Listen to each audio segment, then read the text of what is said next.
Hello, my name is Anastasia, but you can call me Nasty, and you're so welcome on my channel. This is a story how we drove more than 4,500 kilometers across Russia. It took us more than 5 days on the road by car. We slept at gas stations, explored mysterious places, and visited amazing cities in Russia that you will not hear about on TV, and unlikely to visit when you decide to come to Russia. In this video I want to show you as many details of real Russia as possible.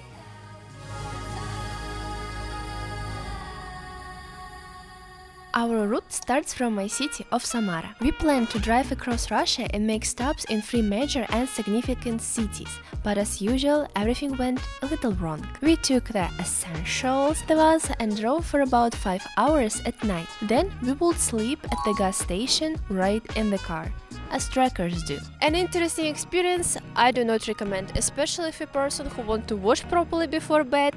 I did this at gas station. I felt like homeless, but it was an interesting experience. I woke up at 8 in the morning, then I was already being taken somewhere. We was passing by another village and noticed a lot of cars and people. And according to old Russian traditions, since there is a lot of people there, maybe they're giving out something what we also need.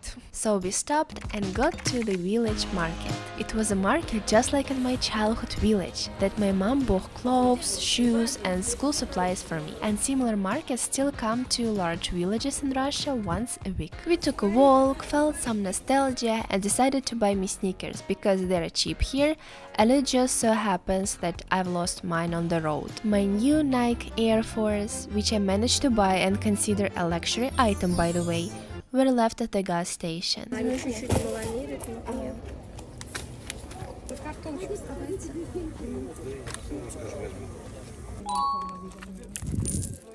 Our journey continued and after 3 hours we arrived at the first big stop, Nizhniy Novgorod. This is the city where ancient architecture and modern technology are mixed. About 1 million people live here. One of the main attractions, Pechorsky Ascension Men's Monastery, founded in the early 14th century. Before visiting Russian church or monastery, you should pay attention on few rules. Women should have their head covered and their face without makeup. Clothes should be long-sleeved, a skirt or a dress of a decent length. It is not appropriate for Christian women to wear men's clothing and for men shorts. A Christian should always wear a cross. Since it wasn't a planned stop, unfortunately we do not comply with all the rules. But this monastery has been open to everyone for a long time. Women can fulfill all the prescriptions, but if not, no one will go crazy. The holy places are open to everyone now, and everyone in this place is very friendly. They even opened the door for us, so we could see there the residents and employers of the monastery there having lunch. They don't even kill spiders here. All the greenery there is covered with cobwebs. I've never seen so many cobwebs in my life. It's everywhere. А где-то паук-матка. It's a spider. Николая Валуева. I am afraid of spiders, but I respect them, so I think it's very cute. Inside you can buy a souvenir and order a prayer for your dear people. There is also a park in front of the monastery where 21 bustes of Russian rulers are installed, including the first ruler of Russia, Rurik, and the Romanov dynasty. Maybe you know the sad story how the whole family of Romanov was shot, along with children and even pets. It was a symbolic end of the Imperial Orthodox Russia and the beginning of Soviet power. Feeling like real Orthodox pilgrims, we decided that we deserved to have some fun and came to the embankment of Nizhniy Novgorod, where we found some competition of people flying squirrels.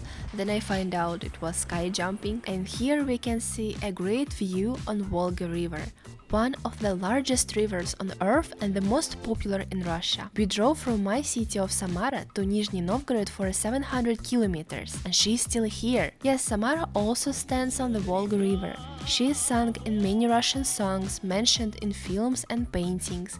It is one of the symbols of Russia and the main artery of their country. Here, for the first time in my life, I'm riding in a wheel. There is an air conditioner, TV, and music to choose from. If you want, you can choose lounge, Nizhniy Novgorod songs, pop music, or if you want, order food directly and to booth from partner restaurants. That's crazy, I don't really need it, but the opportunity is pleasant. It's not even a person who sells you coffee here, but a very cute robot. She shares interesting facts, makes riddles, even follows me with her eyes. Well, that's a little creepy. A mixture of historical architecture and modernity can be traced everywhere.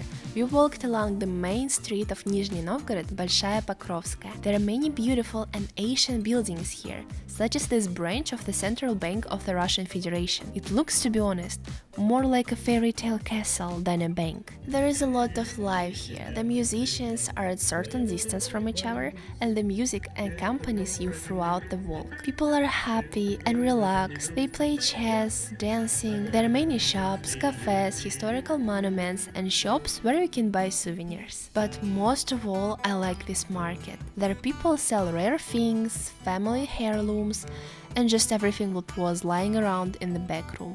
But for me, this is precious. There are Soviet coins, badges, postcards, and even a samovar. But be careful, there is a scammers on the street. For example, this horse. He called me for a hug, and I thought, oh, he's so nice. But then he told us it cost 800 rubles. We transferred 600. We scammed a horse.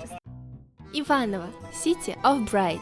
Our next stop. This is how the coat of arms of the city of Ivanovo looks. A girl in Russian folk costume sitting at a spinning wheel.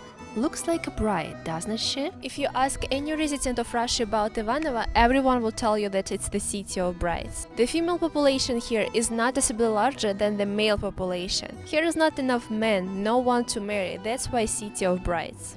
This was due to the fact that after the World War II, many men did not return from the front, and the women who were left alone worked in the textile industry, which was considered an exclusively women's business. So it happened that Ivanovo is a city of brides. Очень много женщин раньше было. Тут очень много девушек сейчас? Да, и сейчас, и раньше, все время. А девушки тут самые красивые в России? Самые красивые в России девушки Иванова, да, все верно. Hi guys, I edit this video right now and I just, oh my god, toilet paper. I just wanted to remind you that I still don't have sponsorship, but I got my patrons. Thank you so much. If you want to become one of them, a link in the description. And also, there is a link to my Discord server, what I created so we all can hang out. I'm waiting for you there. Thank you for your attention. There are more than 300 textile factories in the city. We visited the main fabric shopping center of the country. There was a lot of cloths, towels, bed linen, everything that can be imagined and made of fabric. And everything is very high quality and cheap. I bought some towels and pajamas for myself and my mom. As for the City of Brides, this is more an official status of the city. Every year here is celebration of Runaway brides, then girls in wedding dresses all day long having fun on the streets of Ivanovo. They're having a problem finding a husband. Why are they running? But the truth is that now the percentage of women here is not that big. Former brides have already become wives and mothers, those who are lucky, and Ivanovo has long given the championship in the number of women to another city. Yaroslavl, the new city of brides. If there are more men than women in Moscow, then in Yaroslavl there are 1200 women per 1000 men. The gap is narrowing every year and the ratio of men and women among the younger generation is beginning to compare. And more often it's a man who becomes the initiator of marriage, so everyone who is interested better hurry up. Yaroslavl is the oldest city in Russia and it is also located on the famous Volga River. Numerous medieval churches and monasteries of Yaroslavl are included in the list of UNESCO World Heritage Sites. But we decided that we had enough holy energy in Nizhniy Novgorod, so instead of visiting churches again, we chose something not less unique. Show layout of the famous tourist route in Russia, Golden Ring. The Golden Ring is a route that includes 9 of the oldest cities in Russia containing the most valuable architecture monument of the 12th, 17th centuries. And Yaroslavl is an official capital of this route. That's why here for 2 years more than 100 specialists have been working on creating a miniature world of the Golden Ring in secret from everyone. Here in one place you can see the most popular places of all 9 cities of the Golden Ring. For example, here is brides running on the streets of Ivanovo. The layout is truly alive. Trains run on schedule, little people work in the garden, skate, put out fires, get married, get into accidents and drove their cars, oh my god.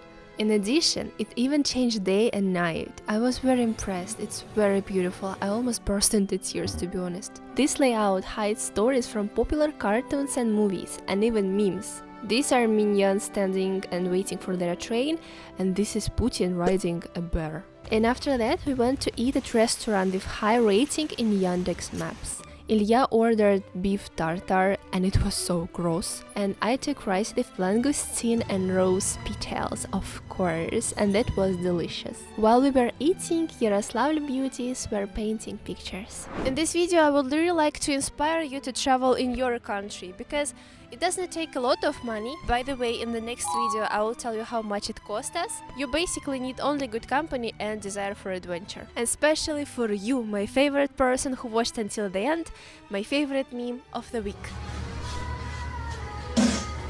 Follow my channel please and support with likes. I love you. Пока-пока.